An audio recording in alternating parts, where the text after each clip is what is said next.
Hello student, good morning. As in the civics, we are discussing about the secularism as we have talked in the previous video. What is secularism? Okay. Then after this one they have given, why is it important to separate religion from the state? Okay, why there is a need of to make separate religion from the state? This thing has been given. So let's have a discussion over it. As above discussed, the most important aspect of the secularism is its separation from of religion from the state power. As the most important aspect of the secularism, mean to say the separation of the religion means from the state power. Mean to say here the religion that will not be with the state, that will be not joined with the state, that will be separate. This is important for a country to function democratically. As you all know that in a democratic countries, mainly what used to happen, it is the important for a country to work democratically. Okay, almost all countries of the world will have more than one religious groups living in them. As you all know that almost all over the world, what of the countries are there? So every country is having more than one religious groups in their countries. Within these religious groups, there will most likely to be one group that is in a majority. And if you see the example of the different countries, so definitely in these countries you will find so one of the religious group that will be in majority. If you take the example of our own country, so Hindus, they are in majority in our country. If this majority religious group has access to state power, then it could quite easily use this power and financial resources to discriminate against the persecute persons of other religions. Here, that is why that has been shown. If the majority, if the religion that will be just joined with the state, so definitely what will happen, the majority majority religious group, it will have the access to the state power, and it's very easy for the majority group of the religious group to have the control over the financial resources, and definitely they will discriminate against the other minority religious groups. Okay, that is why that has been given. This tyranny of the majority, this unjust rule of the majority, tyranny mean to say unjust rule here of the majority, could result in the discrimination. It just turn into the discrimination and coercion, and at times even the killing of the religious minorities. It will create the problem for them. That is has been given the coercion. Coercion mean to say the forcefully. Okay, if someone is forcing to you to do something, so this is called coercion. Okay, so these majority could discriminate the people forcefully, and at times even the killing of the religious minorities, and they may go for harming to them. The majority could quite easily prevent minorities from practicing their religion, and if that will happen, if the whole means the state power will be taken by the majority religious groups, so definitely it will happen over there. That is, the easily prevent minorities, they will prevent to the minorities from practicing their own religion practices. Okay, any right that a democratic society guarantees to each and every citizen irrespective of their religion. So what about the as we have read, what about the this one, any form of domination, जो भी whatever the domination will be done, whatever the majority group they are dominating the minorities based on religion, is a violation of the rights. It is the violation, as you all know that it is just violating their rights that a democratic society guarantees, that which the democratic country used to provide to each and every citizens of the country. Therefore, the tyranny, the unjust rule of the majority, and the violation of fundamental rights that can result is one reason why is it important to separate the state and religion in democratic society. That is why whatever the unjust rule of the majority and they are violating the fundamental rights that can result. Okay, so that is why it is important to make religion separate from the state, mainly in the democratic countries. One reason they have shown. Then see what the another reason. Another reason that it is important to separate religion from the state. Okay, here they have given that is about that that in a means that is important to separate religion from the state. Means we should separate the religion from the state in democratic society, because we need to protect the freedom of individuals to exit from their religion, embrace another religions, or have freedom to interpret religious teachings differently. Here they have shown in this one, it is important to make separate religion from this democratic society, democratic countries. Why it is so?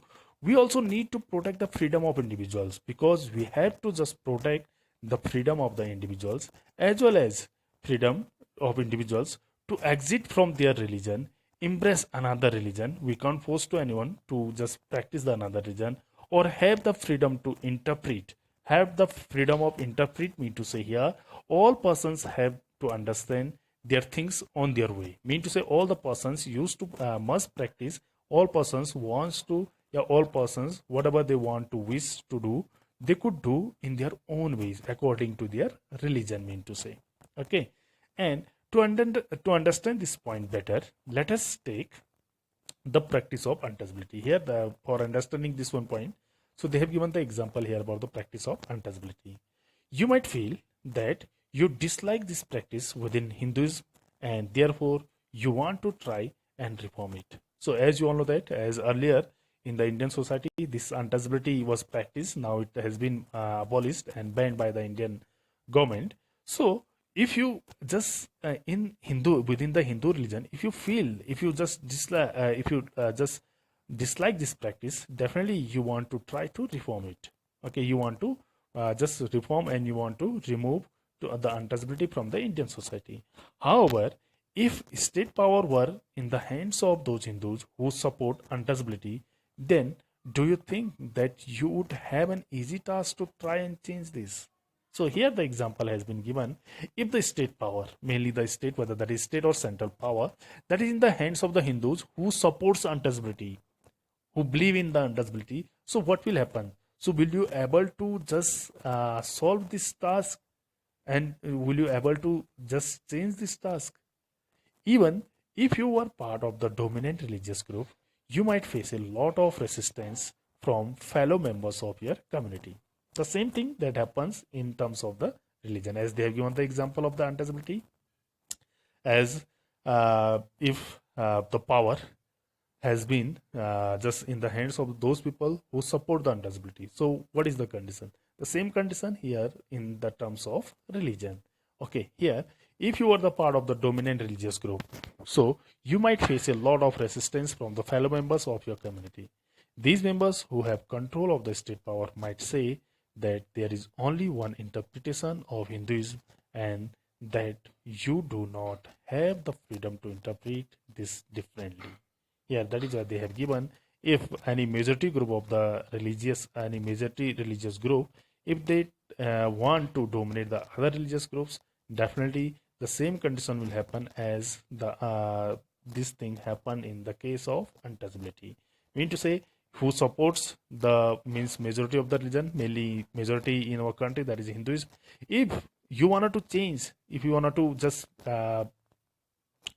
thus remove the gap between the religions. So if you are trying, you belong from the majority community even, so you will not able to do it. Means you will have to face many problems over there. Okay, then here you can see some of the paintings have been shown. Hum saath saath hain, we are together. That is masjid, mandir and gurudwara. Everything has been shown here, and this peak has been shown. So what is Indian secularism? They have given here now. What is Indian? What we understand by the Indian secularism? The Indian constitution mandates that the Indian state be secular. So in Indian constitution, it has been written, it has mandatory, it has compulsory that Indian state be secular. Secular mean to say there will not be any official religion. All the religions are equal. According to the constitution, only a secular state can realize its objective to ensure the followings. So here in a secular state, which are of the objectives, what are the main objectives of it, that has been given. First, that one religious community does not dominate another. Mean to say, one religious community, whether they are in majority or minority, they will not dominate the other religious communities. Second, that some members do not dominate other members of the same religious communities. That means to say some members do not dominate the other members of the same religious communities. Mean to say if the some members of the same religious community they are trying to dominate, so this will be also the against of the Indian constitution, means they are not supposed to dominate the same members of their religious communities. Then third one, the state does not enforce any particular religion nor take away the religious freedom of individuals. So here the country or the state does not enforce any particular religion on anybody. Mean to say you will be not forced by the state to follow to practice any religion, and as well as and your whatever the freedoms of the individuals, religious freedoms of the individuals, that will be not taken by the government. Okay, the Indian state works in various ways to prevent the above domination. So that is why the Indian, the mainly the state, the country, it works in the various different ways to prevent the above domination. If anybody wants to do, women's trying to dominate the people in these regions, so the Indian government works over there to prevent these all the dominations. First, it uses a strategy of that is distancing itself from the religion. First, the thing, the state it make a distance from itself from the religion. The Indian state is not ruled by any religious group, or nor does it support any one religion. As you all know that the whole country is not just ruled by any religious group. So whatever the country is ruled, so different communities, different religious group people, they used to just elected by the people and they rule over the country. Okay, in India, government space like law courts, police stations, government schools and offices are not supposed to display or promote any one religion. And here as well as, so in India, what used to happen in government places mainly, so in the law courts, in police stations, in government, in public places, mainly in the government schools and offices, you are not supposed to display or promote any one religion. These all the things have been given in this one. Okay, here one of the conversations have been given in a government school in Simapur. Student wants to celebrate a religious festival, government high school. Okay, what the question is there? Sir, there is a big religious festival next month. We have never celebrated in its school. Can we do in this 1 year? So someone is asking to the teacher. So then teacher is saying, I am afraid that isn't possible. Rekha, this is a government school. We cannot give importance to any one religion. Private schools may do that. Government schools do not celebrate any religious festival in the school premises. Most religious festivals are public holidays, so that we can celebrate these at our home. That is why you might have seen most of the festivals from the different religions. So these on that day that there is a national holiday, so we can celebrate these things in our home, but we can't celebrate these all the things in the government places. Okay, then I never thought of this way. I guess we can always celebrate it outside school. Anyway, we were just planning to celebrate it in our locality. Means to say you can celebrate in the locality but not in the government places. This conversation tells us how the secularism is followed in our country, mainly as India is a secular country, so we are following it. Then in the above storyboard, the celebration of the religious festivals within the school would have been a violation of the government policies of treating all religions equally. Mean to say, if they would have been celebrated this one thing, so it definitely it will be the violation of the laws, which just breaking the laws. So that is why they haven't celebrated this one thing in the government places. Mainly government school cannot promote any religion either in their morning prayers or through religious celebration. So here as well as that has been given, we are not supposed to promote, to give importance of particular one religion either in the morning prayers or through religious celebration.